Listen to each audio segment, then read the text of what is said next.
fórmulas de productos notables.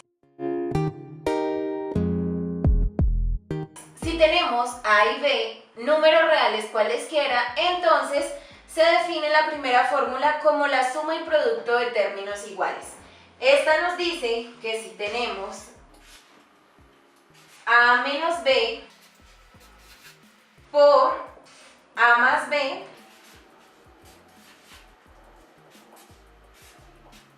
esto va a ser igual a tener A cuadrado menos B al cuadrado. Esta es la primera fórmula que debemos tener en cuenta para productos notables. Para la segunda fórmula tenemos cuadrado de una suma. ¿Qué nos dice la fórmula? Entonces vamos a tener que A más B al cuadrado va a ser igual a ¿quién? Entonces vamos a decir el primer término al cuadrado más 2 veces el primer término, que sería A, por el segundo término, que sería B, más B, que sería el segundo término, al cuadrado.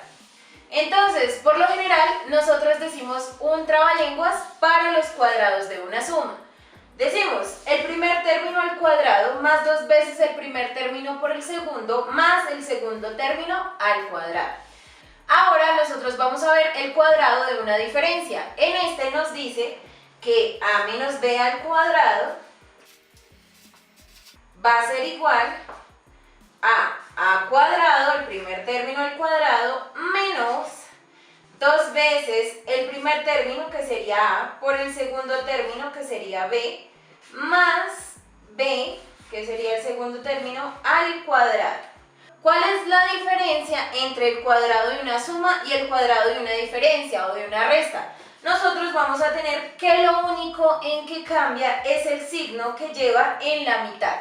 Cuando tenemos que suma, el signo de la mitad va a ser positivo, y cuando tenemos que es una diferencia o una resta, el signo va a ser negativo. Ahora nosotros vamos a estudiar el cubo de una suma. ¿Qué significa esto? Lo único es que ya no lo elevamos al cuadrado, sino lo vamos a elevar al cubo. Entonces vamos a tener A más B al cubo, y esto va a ser igual a ¿quién? Entonces empezamos el primer término al cubo más 3 veces el primer término, que sería A, al cuadrado por el segundo término.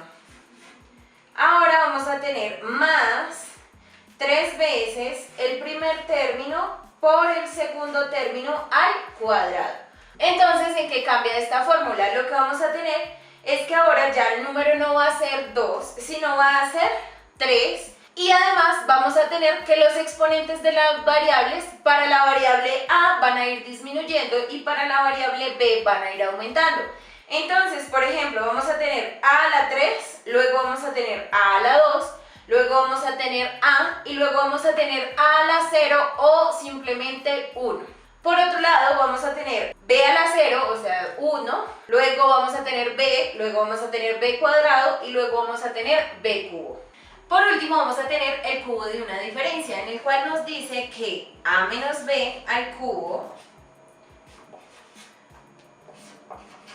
va a ser igual a ¿quién? Entonces, a A al cubo menos 3 veces A al cuadrado por B más 3 veces A por B cuadrado menos B al cubo.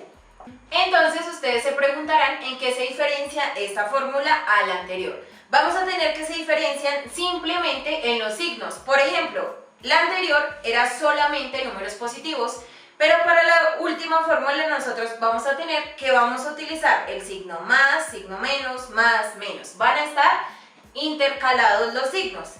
Si estás interesado en estos temas o muchos otros más, te invito para que visites nuestra página web www.tarefa.co. Ahí encontrarás nuestro refuerzo universitario y nuestro soporte universitario.